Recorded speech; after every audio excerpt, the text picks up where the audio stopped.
Doctor, मेरे baby को down syndrome तो नहीं हो जाएगा?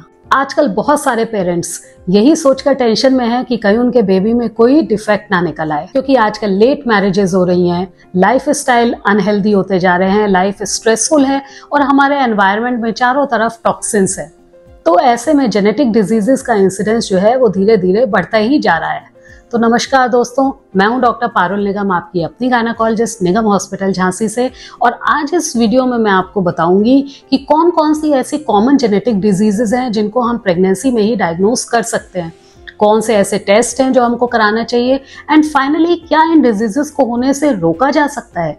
Is prevention possible? बेबी में 3 तरह के डिफेक्ट्स होते हैं जिनको हम प्रेगनेंसी में डायग्नोस कर सकते हैं और एक्शन ले सकते हैं। सबसे पहले होते हैं क्रोमोसोमल एनोमलीज। जैसा कि आपको पता होगा, हर इंसान में 46 क्रोमोसोम्स होते हैं, 23 मदर से आते हैं और 23 फादर से।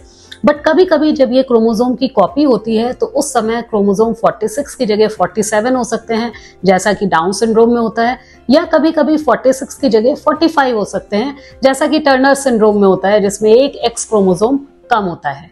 तो ये डिफेक्ट्स जो हैं वो हम प्रेगनेंसी में डायग्नोस कर सकते हैं। दूसरे होते हैं सिंगल जीन डिसऑर्डर्स, मतलब क्रोमोसोम नंबर तो 46 रहता है, सेम रहता है, बट एक सिंगल जीन में एडिशन हो जाए या डिलीशन हो जाए तो इसकी वजह से भी डिजीजेस हो सकती हैं, जैसे कि सिकल सेल एनीमिया है, थैलेसीमिया है। ये सब सिंगल जीन डिसऑर्डर्स हैं और स्पेशल टेस्ट के द्वारा प्रेगनेंसी में डायग्नोस किए जा सकते हैं। तीसरा होता है स्ट्रक्चरल डिफेक्ट्स, मतलब बेबी के डेवलपमेंट में अगर कोई प्रॉब्लम आ जाए, जैसे कि क्लेफ्ट लिप है, क्लेफ्ट पैलेट है, हार्ट में होल है, ASD VSD जिसे हम कहते हैं, किडनीज में कोई प्रॉब्लम है, ऑब्स्ट्रक्शन है, न्यूरल ट्यूब डिफेक्ट है, या स्पाइन में कोई इरेगुलरिटीज हैं, तो इन सबको भी हम प्रेगनेंसी में लेवल 2 स्कैन के द्वारा डायग्नोस कर सकते हैं। टेस्ट जो है हमारे 2 तरह के होते हैं। एक तो स्क्रीनिंग टेस्ट होते हैं जो हमें सिर्फ रिस्क बताते हैं कि कौन से वो बेबीज हैं जिनमें ये प्रॉब्लम्स होने के चांसेस ज्यादा हैं, और दूसरा होता है डायग्नोस्टिक टेस्ट जो कि डिजीज को कंफर्म करते हैं। स्क्रीनिंग टेस्ट की अगर हम बात करें तो प्रेगनेंसी के फर्स्ट ट्राइमेस्टर यानी कि फर्स्ट 3 मंथ्स में हम 2 प्रकार के टेस्ट करा सकते हैं। सबसे पहला तो है अल्ट्रासाउंड, जो कि NBNT स्कैन होता है। इसमें नेजल बोन को देखा जाता है और गर्दन के पीछे की थिकनेस, न्यूकल ट्रांसल्यूसेंसी, इसको मेजर किया जाता है। अगर ये थिकनेस ज्यादा हो या नेजल बोन स्मॉल या एब्सेंट हो तो ये इनडायरेक्ट इंडिकेटर है कि बेबी में क्रोमोसोमल एनोमलीज हो सकती हैं। दूसरा होता है ड्यूअल मार्कर टेस्ट। ये एक ब्लड टेस्ट है जो मदर के ब्लड में कुछ हार्मोन्स का लेवल मेजर करके ये बताता है कि बेबी में क्रोमोसोमल एनोमलीज होने का रिस्क कितना है।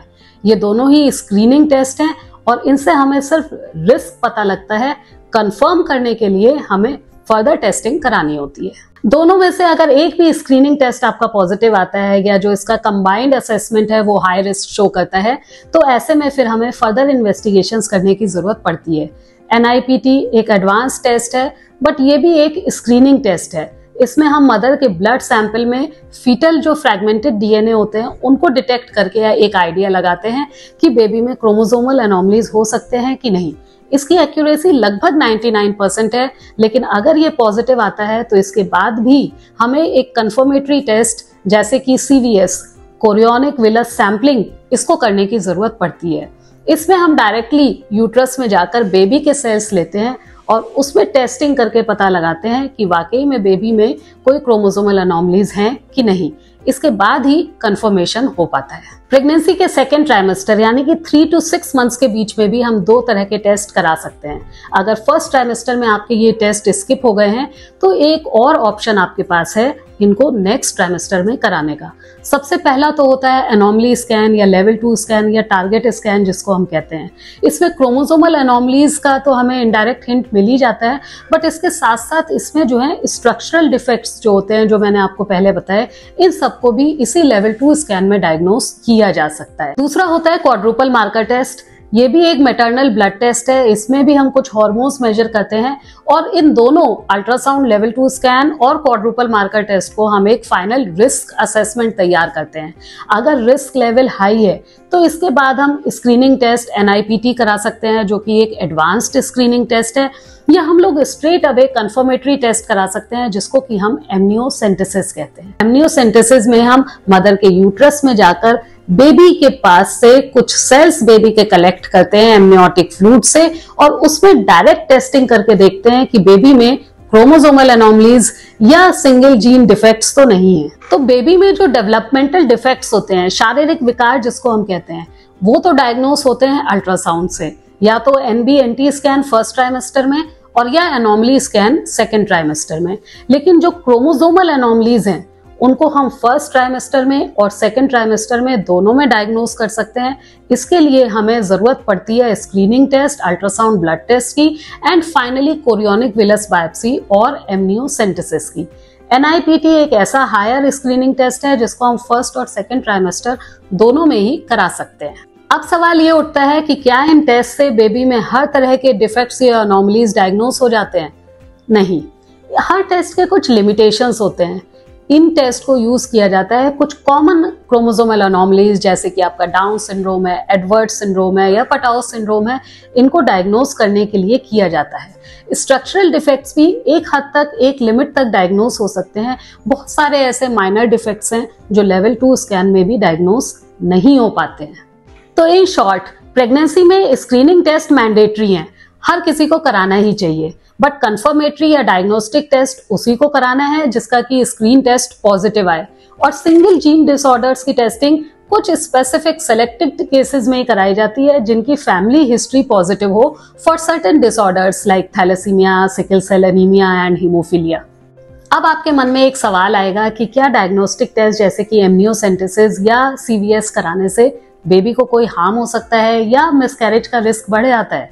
वेल, तो स्लाइटली थोड़ा सा रिस्क मिसकैरेज का इंक्रीज हो जाता है, बट एडवांटेज के सामने ये रिस्क बहुत ही माइनर होता है। बहुत सारे लोग मुझसे पूछते हैं कि क्या IVF प्रेगनेंसीज में जेनेटिक डिजीज होने के चांसेस या रिस्क ज्यादा होता है? वेल, तो बहुत स्लाइट इंक्रीज देखा गया है, बट वो भी इस वजह से क्योंकि ज्यादातर माँ और फादर की जो एज है वो ज्यादा होती है या एग और स्पर्म में कोई डिफेक्ट होता है। इसी वजह से IVF कराया जा रहा है और इसी वजह से जेनेटिक डिजीज का रिस्क भी इंक्रीज होता है, ना कि इटसेल्फ IVF की वजह से। अगला कॉमन सवाल होता है कि ऐसा किस लिए हुआ? क्या माँ के कुछ खाने पीने से, टीवी देखने से या मोबाइल फोन यूज करने की वजह से ऐसा हो सकता है? नहीं, तो ऐसा बिल्कुल भी नहीं है। ज्यादातर ये जो एनोमलीज हैं ये रैंडम डिफेक्ट्स होते हैं, इसमें माँ की कहीं से कोई गलती नहीं होती है। इसलिए अननेसेसरली मदर को ब्लेम ना करें। इस समय मदर को आपके सपोर्ट की जरूरत है, ना कि ब्लेम की। क्या ऑटिज्म की डायग्नोसिस पॉसिबल है? नहीं, ऑटिज्म एक न्यूरो डेवलपमेंटल डिसऑर्डर है, इसमें मल्टीपल जीन्स इन्वॉल्व होती हैं, तो इसकी डायग्नोसिस इन जेनेटिक टेस्ट के द्वारा पॉसिबल नहीं है। क्या पेरेंट्स की एज का इन जेनेटिक डिफेक्ट से कोई रिलेशन है? बिल्कुल है। मदर की एज अगर ज्यादा होती है तो क्रोमोसोमल एनोमलीज का चांसेस थोड़ा सा इंक्रीज हो जाते हैं, और फादर की एज ज्यादा होने से सिंगल जीन म्यूटेशंस के रिस्क जो है वो बढ़ जाता है। अब बात करते हैं प्रिवेंशन की। क्या इन जेनेटिक डिसऑर्डर्स को प्रिवेंट या अवॉइड किया जा सकता है? वेल, तो इनको 100% अवॉइड तो नहीं किया जा सकता है, पर इनके रिस्क फैक्टर्स को डेफिनेटली रिड्यूस किया जा सकता है। अगर फैमिली हिस्ट्री पॉजिटिव है तो प्री कंसेप्शन काउंसलिंग करानी है, फोलिक एसिड स्टार्ट कर देना है प्रेगनेंसी कंसीव करने के 3 महीने पहले से, रेडिएशन, अल्कोहल और स्मोकिंग अवॉइड करना है, अर्ली प्रीनेटल स्क्रीनिंग कराना है स्पेशली अगर आपकी एज 35 से ज्यादा है, and finally balance diet, stress control और हेल्दी स्लीप का ध्यान रखना है। क्योंकि साइंस फियर देने के लिए नहीं है, बल्कि होप और अवेयरनेस बढ़ाने के लिए होता है। अगर आज की वीडियो से आपको कुछ क्लैरिटी मिली हो तो कमेंट बॉक्स में जाकर मुझे ये जरूर लिख के बताइएगा कि आपका सबसे बड़ा डर प्रेगनेंसी में क्या था या क्या है। अगले वीडियो में फिर मिलेंगे ऐसी ही कुछ इंपॉर्टेंट इन्फॉर्मेशन के साथ। तब तक के लिए stay fit and stay healthy. Bye bye.